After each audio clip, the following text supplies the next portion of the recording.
Now, in this particular video, I'm going to cover how to graph this function right here. We have y is equal to 1/2 cotangent 2x. So let's go ahead and get into how to do this problem. Okay, so first things first, let's just talk about the general shape of cotangent.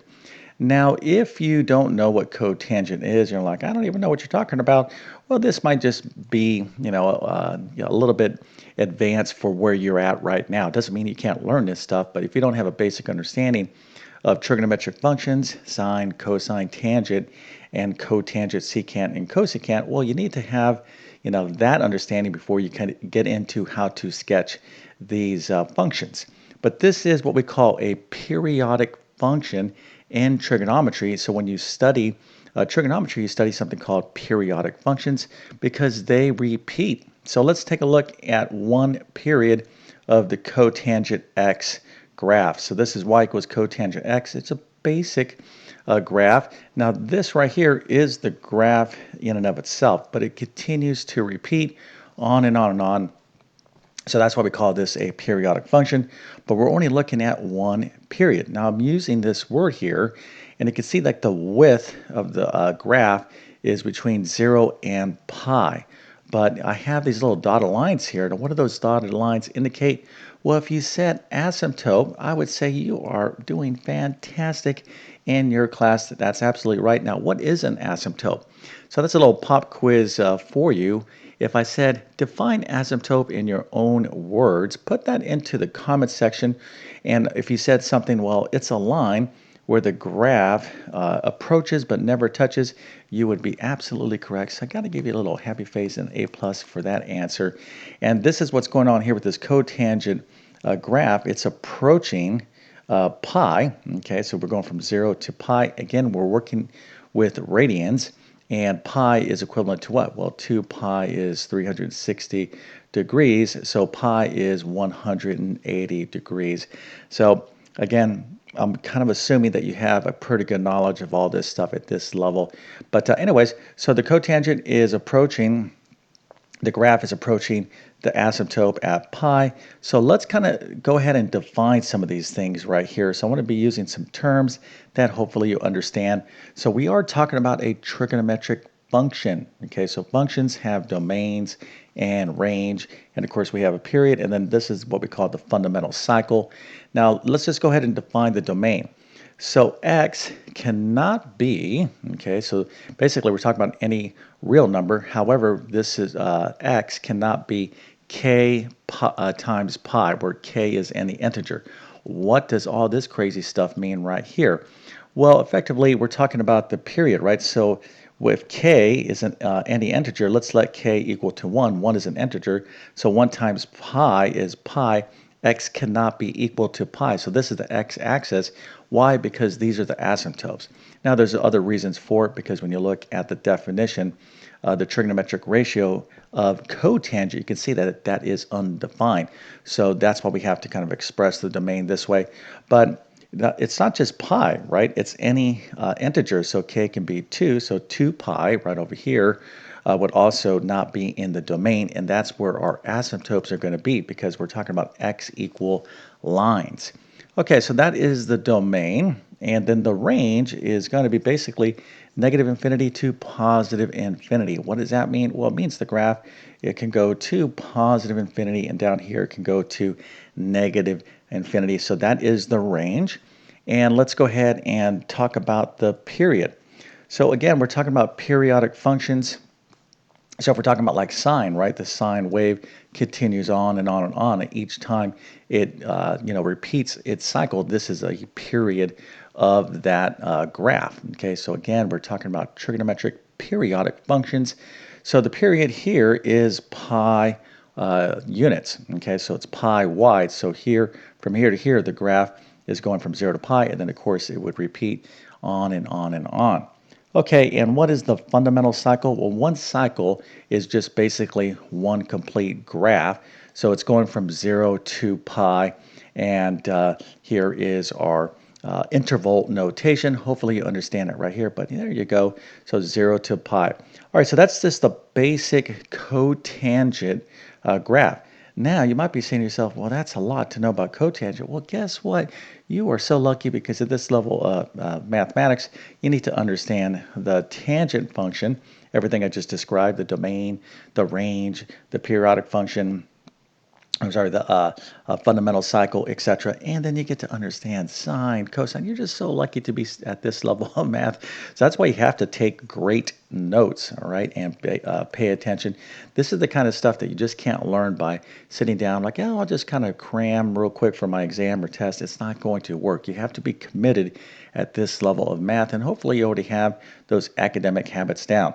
Okay, so let's go ahead and talk about how to sketch graphs of tangent and cotangent functions. Okay, I'm going to give you a lot of information here. I'm just going to cover it really quickly. Now, I'm going to tell you that what I'm covering, I cover in much, much more detail in my pre-calculus course. I'm going to leave a link to that in the description. I really take a deep dive and fully explain everything you need to know about what we're talking about. Okay, so I build up your knowledge. So this is just kind of a portion of what what I do teach in my pre-calculus course. So if you're struggling with this, material, check out my full pre-calculus course. You'll get full, complete, comprehensive instruction and a ton of solved problems fully explained. But let's go ahead and take a look at what should be in your notes if you need to understand how to graph, tangent, cotangent, of course, secant, cosecant, sine, cosine, etc., etc. So I'm going to be covering these steps. So you can see I'm going to start with number 1, number 2, number 3, number 4, number 5. And I'm going to go through these pretty quickly. If you want to write these down for your notes, that's perfectly fine. But I'm going to go through them pretty fast because we have a lot to go here. All right, so to graph y equals tangent bx, so this is just a general form of a tangent function, or y equals a cotangent bx, okay, where b is greater than 0. And our problem right here is a cotangent problem, but this procedure applies to both cotangent and tangent. Well, here's what you need to do. Okay, so number 1, okay, the period is going to be pi over b. Again, we have these variables. A is the coefficient, which is the amplitude, and then b is this number that's in front of the x inside of the function right here, right? So this is part of our angle. So the period is going to be pi over b. And then to locate two adjacent vertical asymptotes, okay, and of course we need to find out those asymptotes because our graph is going to be between those asymptotes, we need to solve the following equations for x, okay? And remember, we have a as a variable, b and x, a, b, and x. Okay, so here we go. So we have to solve the following equations for x. So for tangent, I'll just cover tangent as well, although we're doing cotangent for this problem. Y equals a tangent bx. Bx is going to be equal to negative pi over 2, and bx is going to be equal to pi over 2. Remember, we're going to be solving these equations for x. And then for cotangent, we're going to be solving bx is equal to 0. We're going to be solving for the variable x again, and bx is equal to pi. Again, b is the value that is in front of x. All right, so now let's move on to the second step. Boy, isn't this is just so exciting. And if you love this stuff, I mean, it's going to be awesome when you get into calculus and everything. But listen, you are obviously extremely smart and you love math, or you wouldn't be watching this video. All right, so step number 2, we're going to sketch the vertical asymptotes from step 1. So we need to figure out the asymptotes, okay? So the asymptotes are going to be x equal lines, right? So these are going to be the lines because we need to kind of structure where is the graph going to go. So the first step is to figure out the asymptotes, and to figure out the asymptotes, we got to solve these equations for x, and then we're going to sketch those asymptotes. Then what we're going to do is we're going to divide the interval formed by those vertical asymptotes into 4 equal parts. So we got to divide by 4, and when you are dealing with pi and these numbers like that, sometimes students get confused. And guess what? We're talking about basic fractions. So yes, indeed, even students at this level can struggle even with basic fractions, but no big deal. Let's move on to our fourth step. We need to evaluate the function for x found those values found in step 3. Okay, so we're going to come up with 4 equal parts here. So we have our asymptotes, and then we're going to divide this into 4 sections. And then from each of these sections, we need to evaluate the function for those values. I'll show you what I'm talking about here in a second. But again, if you are a trigonometry student, or a pre-calculus student, or just at this level of math, you should have a sense of what I'm talking about. Okay, so step number 5, what we're going to do is sketch a smooth curve through the points found in step 4.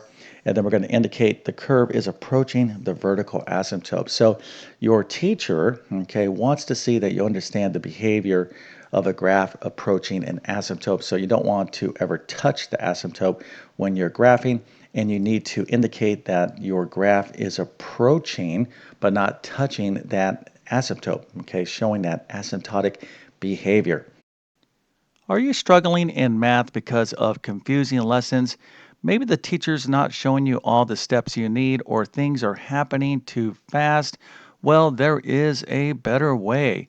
So come on over to my math help program at tcmathacademy.com. There you'll find clear step-by-step instruction by me that will definitely make a huge difference in your math success. So make sure to check out all my courses by following the links in the description. Okay, so let's go and do this example problem now, which of course is the problem for this video, and we're going to graph y equals 1/2 cotangent 2x. So we're going to go ahead and apply the steps that I just covered, okay? All right, so here is our general equation, y equals a cotangent bx. So the number in front of cotangent right here is going to be a, right? So that's a is equal to 1/2, and then b right here is going to be equal to 2. All right, so there is our b value, it's 2, and our a value is 1/2. Okay, so this next thing we need to do here, once we've established what our a and b values is, we need to figure out our vertical asymptotes, okay? And we also need to figure out our period as well. So the vertical asymptotes, remember, for cotangent, we need to solve the following equations. Bx is equal to 0 and bx is equal to pi. What is b? B is 2, okay? So we've got to figure out 2x is equal to 0, solve for x. That's easy. X is equal to 0. And 2x is equal to pi, so x is equal to pi over 2. Okay, and the period is pi over b for cotangent. So b is 2, so the period is pi over 2. And that kind of makes sense too, because our vertical asymptote over here is pi over 2. Okay, so what do we need to do? Well, we need to go ahead and sketch our vertical asymptotes. So we have these two asymptotes here. 0, x is equal to 0 is the y-axis, and x is equal to pi over 2. Okay, so here is just kind of a real basic graph, and even if you, figured this part out, that's excellent. But what we want to do is be a little more precise. So we have our cotangent graph going, approaching our vertical asymptotes. Now, again, remember, this continues to go on and on, for multiple periods, and sometimes, matter of fact, very often, you'll need to graph more than one cycle in your class or on your exam. But we'll just focus on one cycle for this function. But here's cotangent. It's coming through right through the middle, right here. But remember, now we have to divide this up into 4 sections, and then we're going to have to figure out what these are, okay, on the x-axis, and we're going to basically have to come up with the location so we can draw this smooth kind of graph of cotangent, or actually the specific graph is y equals 1/2 cotangent 2x. All right, so how do we do that? Well, we need to, well, actually, let me just show you the answer. So here, when we take pi over 2 and we divide it by 2, we're going to get what? Pi over 4. Remember, we need to take our period, okay, this entire part right here, and we have to divide it by 4 to get these points. Now, you don't have to divide by 4. It's not like an absolute rule, but what we want to do is have this a nice span here to show the graph. So in other words, at this point, I have this coordinate. At this point, I have this coordinate. We know this coordinate. So, we can kind of draw, we need at least a minimum of 3 points here so I can kind of get a basic idea of the sketch. All right, so how do we do that? Well, here we go. We just create a nice table, an XY table. So we have to figure out when x is equal to pi over 8, what is y? Okay, so when x is equal to pi over 4, what is y? And then when x is equal to 3 pi over 8, what is y? Now, what are these values? Well, these values right here, remember, we have to take our period or the cycle and divide it by 2. Okay, so when we divide it by 2, we get this point, and then we'll just kind of divide the whole thing by 4. So we have fourths, right? So this is 1/4, 2/4, and 3/4. So these are the points. Again, we need to be able to take this pi over 2 and kind of split it up, right? So pi over 2, and we divide that by 2 is equal to pi over 2 times 1/2, which is equal to pi over 4, which is this right here.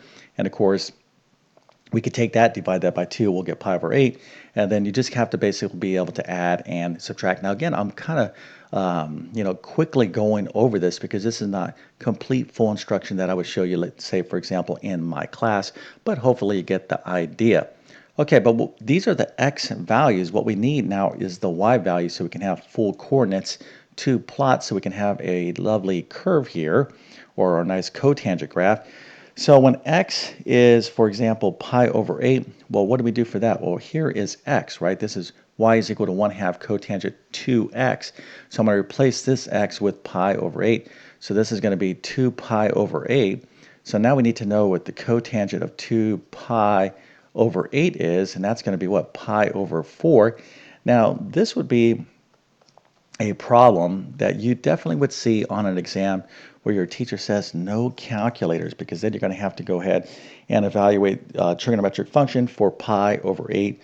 And, some of you out there are like, boy, this is a lot of work. Matter of fact, it might take you 20, 30 minutes to do a problem like this without the aid of a calculator. Again, perfectly normal. Okay, so it is a lot of work, no doubt about it. Okay, so here, when you figure out what the cotangent of pi over 4 is, you multiply by 1/2, but the answer here is going to be 1/2. I'm not going to get into all of this. It's just going to make this video too long. And you can see here I'm going to evaluate the function for pi over 4. So we replace x with pi over 4, and we'll do the same process. We'll end up with the 0 here. And then, of course, we'll evaluate for 3 pi over 8, and we'll end up with a negative 1/2. All right, so these here are our coordinates, okay, that we need to plot on our graph, and this would be a minimum kind of acceptable graph for most teachers in most classes. Okay, now I know I covered a lot, and I know a lot of you might be like this, just like, smoke coming out of your ears. You're like, this is crazy stuff. This is too hard. Well, guess what? This is not even that bad, okay? Do not give up. Whatever you do, don't give up. You got to study hard. You got to have your notes, and you just got to take it one problem at a time. But the most important thing you can do here is really get great instruction. Okay, you need great, comprehensive, full explanation on this, because if you don't have detailed kind of a detailed understanding of the process and a clear, explanation and, example problems, you're going to, it's going to be very difficult to understand. That's why it's okay to, if you're looking for assistance at this level, to get the little quick tutorials, but oftentimes they're missing a lot of details. When I teach, I really teach. I really, break things down into component parts. So this is just a little bit of a sample.